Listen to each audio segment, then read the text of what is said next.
life is not just finding the truth or finding it articulated somewhere and connecting to it, but making it a part of everyday life.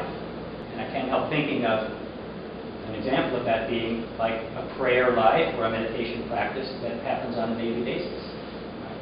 On a daily basis, and in our tradition, our teacher encouraged us first thing in the morning, before you get involved in the day, before you get drawn out into all the tasks and the to-do lists, that it's a beautiful time to meditate, to start the day, to have a foundation for your activities of realigning yourself, of coming back into connection to the land of the soul. I mean, that song to me felt like, yes, every day we need to return.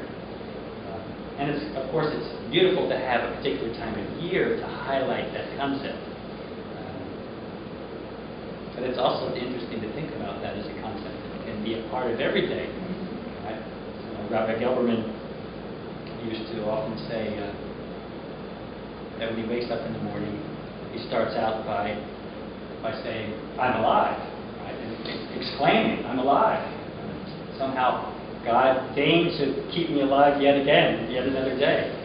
And to start from that place of even not taking that for granted and appreciating the fact, okay, here I am again. Now what? We so quickly jump past that place of like just noting that we are alive, we're present, and what are we here for? We jump right into what meaning do I have? What am I going to accomplish today? We see it articulated somewhere in writing, or we hear someone speak about it in ways that really come alive for us, that really touch us. And when our heart begins to say, yeah, that feels right to me, that I can really believe in, that's exciting for us. But those moments, those aha moments of insight, we don't dwell in those moments just because we realize that we saw it one moment. That takes an effort to cultivate that way of seeing things and that way of living according to those insights. I think that's a kind of renewal that needs to happen over and over again. I also had a thought that I'll share. I don't remember why we may have picked the word shedding when we talked about this idea of shedding the unreal. But that word shed, we don't use that much in our common language.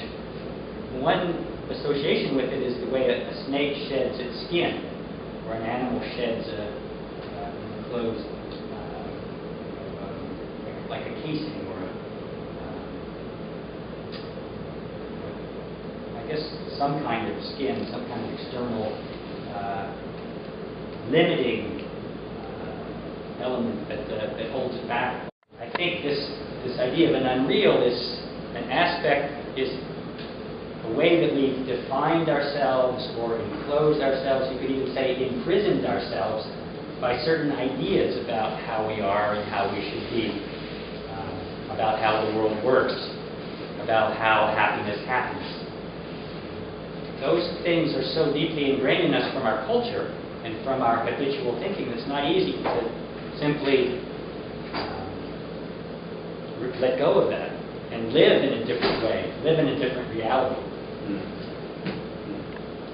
So I think there is some kind of process of shedding that identity, that definition, that way of limiting ourselves and our experience of the world.